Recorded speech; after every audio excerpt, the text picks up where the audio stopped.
let's have a look at some huge Euro 2025 playoff finals for Wales, Scotland, Northern Ireland and the Republic of Ireland on Friday night. Let's start first with Wales, Republic of Ireland. Are you all right? Yeah. You okay? I'm You nervous. adjusted your belt there.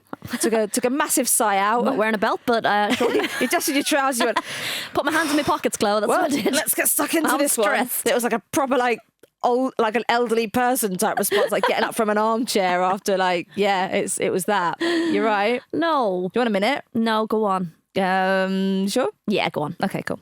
Rhian Wilkinson made one change to the squad that came from behind to beat Slovakia 3-2 on aggregate after extra time. Midfielder Ellen Jones returns for the first time since July, replacing Charlotte Lee, who's joined the Wales under-19s. Wilkinson said Jess Fishlock is now fully fit and training well. Okay, maybe I do need a minute. I was going to say, this feels like quite a big relief for Wales. Not so much for you, but for Wales. That's what's good. A relief, yes, for sure, for Wales. Maybe not for Ireland. I do worry that there is an over-reliance on Jess Fishlock. I think you saw that in the first round when she wasn't there versus when she was. Mm-hmm. She's a game changer. She's the kind of player that can turn a game on its head, take a game by the scruff of the neck and kind of drag, if they're not playing well, she can drag the team with her. I love how you're saying this through gritted teeth. Oh, God damn it. But I do think that there has been a lack of consistency in Wales's performances. So they can have some impressive games, like, holding Germany to a draw in the Nations League comes to mind. But more often than not, in those crucial games, like qualifiers, they've let it slip through their fingers. So they've been there before, and they've been in those moments and they've felt the heartbreak. And I think they could, use that experience against Ireland. I think 2 legs makes it really interesting. It's one thing making something a cup game, but it's really hard to go all out in one leg knowing you've got another one to play. So who that benefits, I don't know, but it just makes it all. I think it's good because for me, I'll look at it and go, well, God, if we lose the first one, at least we have a second leg. Do you know, that kind of way. But I think that works for whichever team potentially lose the first leg. So yeah, I'm nervous. I think it always makes it nervous when you've won the first leg because you kind of feel like you've got you're 1 foot in the door and you've always got something to hold on to. Whereas like for the other team, yeah, obviously there's a fear that you're going to be knocked out, but I think there's a kind of, I don't know, you're going into it with tenacity, whereas the other team are going into it with a fear they've got something to lose. And the team who loses often wins the most. Cliche, but it's true. It's a tough. And do you know why I say that? Because Wales beat Ireland last year in a friendly 2-0. So I'm hoping that they'll look at that and be, they were missing some key players in that game, but I'm hoping they'll look at that and say, right, this is where we can improve. And I'm hoping Wales will look at that and go, we've done it before, we'll do it again. Be grand. You're hoping that? Yeah, I'm hoping they'll be, relaxed. But, I think Wales will learn massively from that first game against Slovakia. They know they made it tough. They know they won't be able to not start quickly against Ireland. Are you going to that game? I am. I'm going to both legs. Oh my god! The thing is, look, and this with Soph, because I feel like someone needs to be there with you. Yeah. Or your mum. No, my mum's not coming. I think what makes this game so interesting, we're neighbours. We've got that history on the line. Neither team have ever made a Euros. Nobody's ever accused Wales or Ireland of lacking heart and grit. And Absolutely I think that's going to make it such an interesting fixture. It's the battle. This is historic. This is like Hastings type vibes. This is like... But yeah, I think, I'm hoping Ireland can draw on that World Cup qualification experience.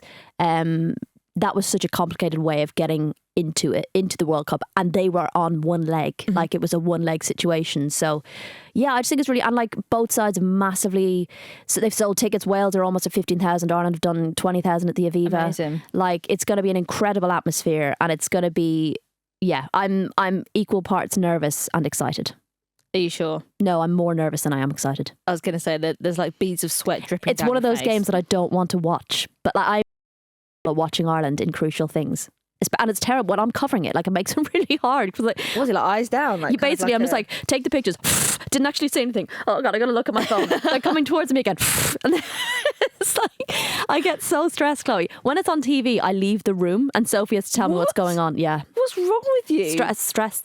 We're not used to qualifying for stuff. It's such a big deal. It's the whole joy of the fucking team doing it. It's like going to do you imagine going to the Euros final, sitting there, England, Germany, and just being like, oh, well, no, actually, I'm just going to go to the bar, actually, and then just let me know what happens at the end. I'll hear by the cheers. I had that one step removed from England where I could actually be nervous for them but enjoy it. Unbelievable. Absolutely unbelievable. Oh man, I'm stressed.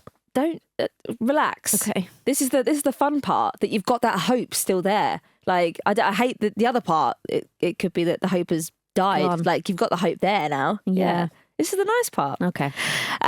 For the Republic of Ireland, Megan Connolly, Megan Campbell and Arisha Littlejohn have returned to the squad. They beat Georgia 9-0 on aggregate in the playoff semi-final. I mean, we've kind of touched on sort of how much of a challenge Wales are going to pose. Republic of Ireland are ranked 24th in the world by FIFA and 5 places higher than Wales. I mean, if you're going to take out the bias that you obviously feel because it is your country, what do you think is going to happen? Well, I had a chat with a Welsh reporter. He interviewed me about this. I said remove last the bias. week. No, but basically, he was saying Ireland are the favourites. Okay, and it's such an unusual thing for either of these teams to feel sometimes in such an important game. We don't like the label of favourites. We don't want to have that label. We're so used to being underdogs for so long. But don't be silly.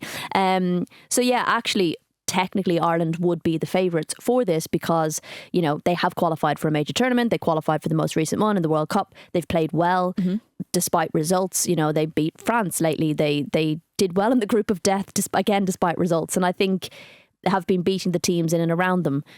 But equally, I just feel like it's like a cup game, isn't it? A cup final. Form kind of goes out the window. It's such a momentous occasion. For sure. That it makes it quite difficult to call, and nerves, you just don't know how you're going to handle the nerves, and how the teams are going to come out and manage the occasion. So I'd like to think Ireland can do it. I believe that they can do it, but it is such a huge occasion, and Wales have got such heart that it makes it hard to call. I think it was really interesting that we had Tanya Oxby on not too long ago, sort of talking about her experiences, sort of, being in those moments and how much they mean and how like close to the wire it gets and how like the emotions just like completely override you and how much she was screaming at the end. But yeah, I think we're probably going to see quite a lot more of that on Friday. A lot of emotion. Christ. Good luck. Thank you. Wishing you and your side and Wales the best of luck for the game. Really excited to see kind of what happens. Either way, it feels like history is kind of... Listen, history will be made either way. Yeah, for sure. It feels like a really nice moment. And like you said, 14,000 tickets have been sold for the playoff first leg at the Cardiff City Stadium. Wales are hoping to pass the previous record attendance of 15,200 for a home women's international game. 20,000 tickets sold for the second leg at the Aviva Stadium. I kind of want to go. I feel like I'm missing out on some quite like tasty little fixtures. Yeah. Where are you staying? Are you in a hotel that has a spare bed at all? In Wales. Yeah, you like driving there and back on the same night. Shut the front door. Really? Yeah. Oh my! What time are you going to get back? Late. Back in time for the England game though the next day. Oh my lord! Safe going as well. Yeah. Yeah, good. I feel like you need someone on the Share car the journey driving. on the way back. Yeah, if it goes really, really badly, I just like if you can't see and it's like, yeah. Christ. All right, moving swiftly on. We've also got Scotland versus Finland on Friday night. Celtic captain Kelly Clark and Rangers midfielder Chelsea Cornet have been recalled to the Scotland squad. They're still without captain Rachel Coursey, who's recovering from a knee operation. Caroline Weir returned to... Let me say that again. Caroline Weir returned for Scotland's 5-0 aggregate win over Hungary and got a goal. How strong do we expect that midfield trio of Weir, Sam Kerr and Aaron Cuthbert to be against Finland? It almost feels like a Chelsea lineup when you say that, doesn't it? Listen, I think Scotland have got real talent in the squad, and I think, seeing them get to major tournaments in the past and then not get to them for a little while has felt kind of sad because they have got such a good quality team. That trio in particular, and I think this is going to be a really interesting one. I feel like Scotland should be able to do it. They beat Finland in a friendly last year and then drew with them in the Pinatar Cup as well. So they know they can do it. They have that in their locker, which I think will be key for them. And as I said, they certainly have the talent and experience in the squad. Finland aren't an unknown opposition, which I think is maybe relatively beneficial for them in that they've played them quite recently, so they kind of know what to expect. They are a bit inconsistent though. They've had some Finland, they've had some kind of up and down results in the last year or so, losing heavily to Italy and Norway for example, but then drawing 1-1 with Norway and drawing with the Netherlands. Whereas Scotland have had quite a good qualifying journey so far, which I think will stand to them as well, scoring something like 13 goals. So Marta Thomas has been on the score sheet. They've got the quality there. It's just whether they can deliver across the two legs, which is going to be interesting. And again, it's going to be a tight game, 23rd and 26th respectively in the rankings, so it's a bit like Ireland-Wales. It's quite a tight one. Evenly matched, yeah. Yeah.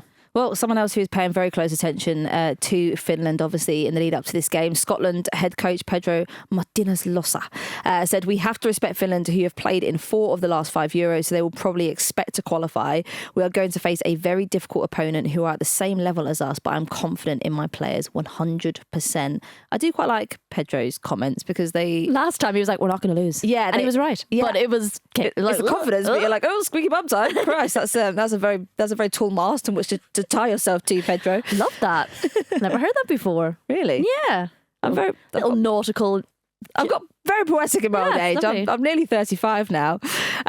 Let's finish by taking a quick look at Northern Ireland's playoff against Norway. Last week, we interviewed Northern Ireland manager Tanya Oxtoby to get her thoughts on the game, so make sure you check that out. Tanya has made one change to her squad. Heart striker Kerry Beattie has returned after injury, and defender Rachel McLaren has moved to the standby list.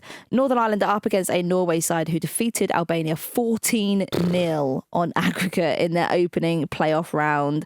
I mean, how will they be feeling going into the game as huge underdogs? I mean, they're always underdogs. This is the thing. Like, this is what I mean. It's an area of a game you can draw on.